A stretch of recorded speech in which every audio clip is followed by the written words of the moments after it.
In my research, I have come to the conclusion that the average fan has at best a relatively surface level understanding of just how much was at stake for both the UFC and Francis at UFC 270. I am going to outline why the tension was so monumental at the event by analyzing the stakes for both sides. It only seems most logical to start with a discussion of Francis's contract. It's important to note this is the second to last major contract iteration, meaning that modern fighters currently getting signed or re-signed are under a different contract. I will talk about that more later on. Quoting John S. Nash in his incredible article on the subject, which I have linked to in the description. Starting at least midway through 2017, there was an overhaul of the agreement, with extensive changes in the language used and several specific new clauses added. In addition to the contracts in my, John's, possession, I also asked several fighters and managers to confirm the presence of these changes in their own contracts, which they did. Based on the responses, it would seem these changes were present in every contract that had been signed after at least July of 2017. From fighters debuting in the UFC to those now contending for titles, the presence of these changes in so many agreements and lack of their absence would suggest that these provisions are now the new standard and are included in almost all UFC contracts today. In an interview with ESPN's Brett Okamoto, Ngannou disclosed that his contract is over after 5 years. According to Ngannou, he signed the agreement in December of 2017, but since UFC promotional agreements generally commence on the first fight of an agreement, which for Ngannou was UFC 220, the 5-year termination date should be January 20th, 2023, a full year from now. I'm going to play that specific segment so you can hear it from Francis himself. You defend your title against Cyril Gane. Contractually, what does that mean? Where are you at on a contract?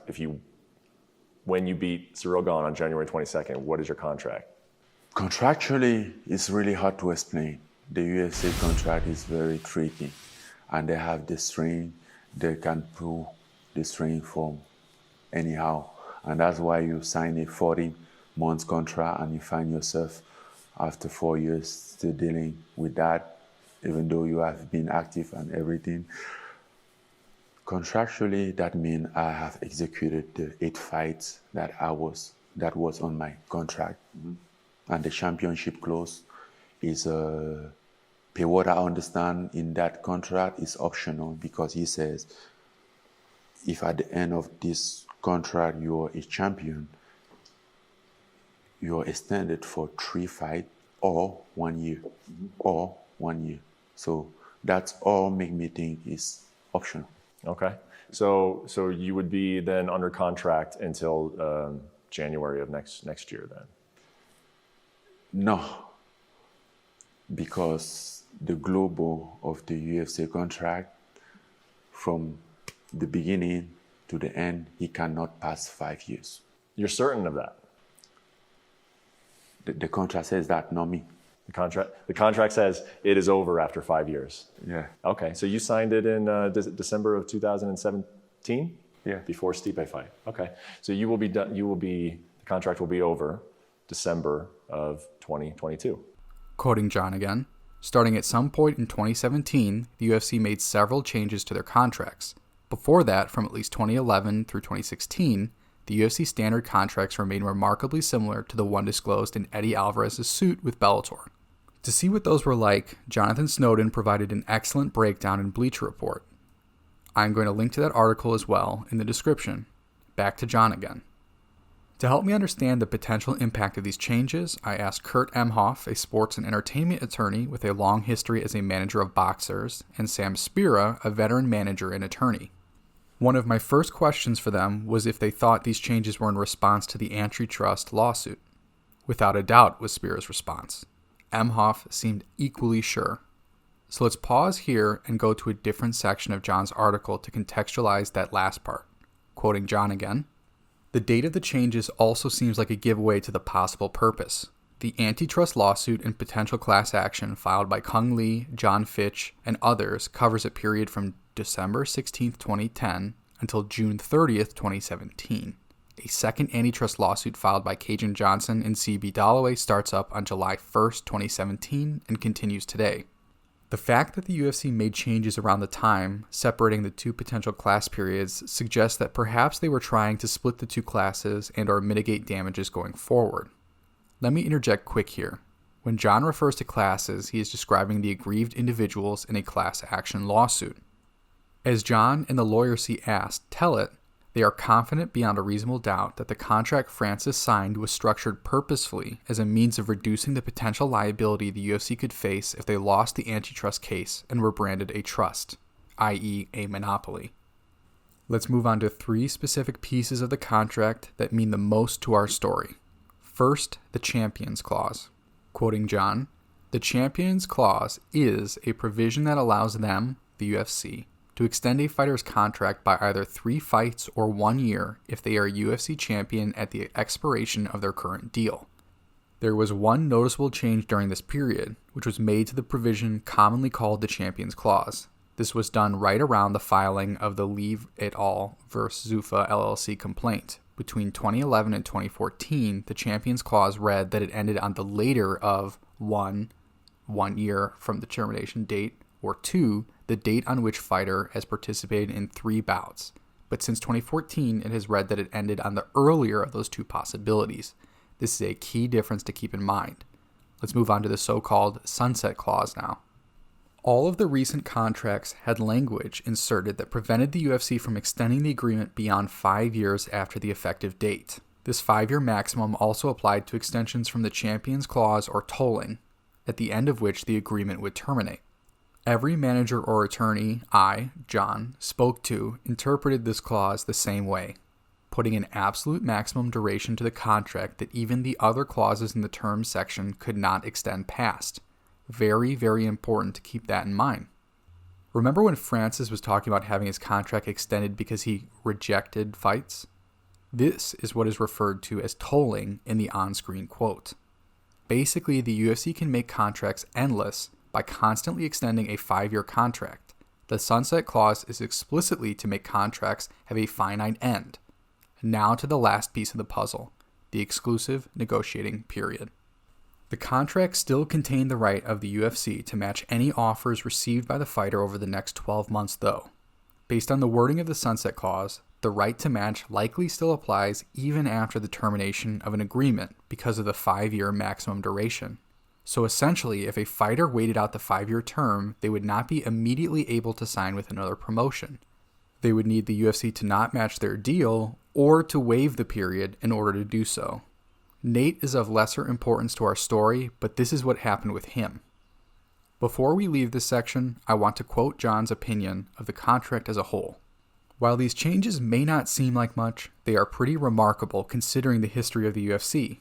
In fact, the UFC's contracts now likely represent the best promotional agreements in MMA, which is something that Spira points out will hopefully have a positive impact across the industry. For context, John S. Nash is the premier mind in MMA business matters in my opinion, so I take his opinion without reservation in cases like these. It's also important to note that the contract he talks of glowingly is again not the contract UFC fighters have anymore, but more on that later. So with his contract out of the way, let's describe the actual stakes for Francis. If Francis were to win at UFC 270, his contract would be auto-renewed by the Champions Clause by either 1 year or 3 fights, whichever comes first. If Francis loses, he is immediately booted from the UFC roster, but can't sign another contract for a year while held by the UFC's exclusive bargaining provision. While it may seem like losing is the better choice, since if his goal was to become a free agent, it would get him there faster, but that's missing the forest for the trees. Francis is essentially going all in, to borrow a gambling term. Francis's actions, both before and in the fight, show that he too recognized the opportunity he had. I see some say that Francis wanted out of the UFC. That is incorrect by any logical reading of the contract. It would have been much easier for him to throw this fight to get out from under the Champions Clause. Francis's actions show that he wanted to stay in the UFC, but wanted to have as much leverage in negotiations as possible so that he could have the UFC meet him in the middle on those terms he said were holding up the negotiation. Undoubtedly, pride for sure played a factor, but it is substantially more likely that by Francis's actions, he wanted to stay and continue his reign atop the heavyweight division. This created a ton of pressure for him to win this fight because he would very literally lose everything in the event of a loss, from king of the heavyweights to unemployed in a single night. Now the UFC's stakes are thus the inverse. Francis's choice to string out the negotiation through UFC 270 put Hunter Campbell, the lawyer from earlier, in the same pressure leveraged spot as Francis was. If Francis wins, the UFC faces an unprecedented situation. Francis will have all the cards in his hands at the negotiating table. The UFC's only two options would be to grant him his wishes or wait out his contract while the entire heavyweight division sat stagnant. It's key to remember that to the average fan, the heavyweight title is the pinnacle of combat sports. Having the title essentially sit on the shelf for a year would be a massive hit to the UFC's pay-per-view revenue, especially considering how many fights a year Francis can feasibly compete in due to his style. If we erase our memory of what happened after this fight, the logical negotiation conclusion would be that if Francis won, the UFC would relent from their negotiating position and grant the changes to his contract that he seemingly is requesting. One last key piece of the stakes, Francis tore multiple knee ligaments in training for this fight, so not only is he under tremendous pressure to perform and win, he now is coming in at a severe disadvantage against one of the most mobile heavyweights the UFC has ever seen. I don't know if I could write a higher stakes hypothetical for the UFC, besides if we had substituted Francis with Conor McGregor or something like that. So what happens? Francis wins in truly spectacular fashion.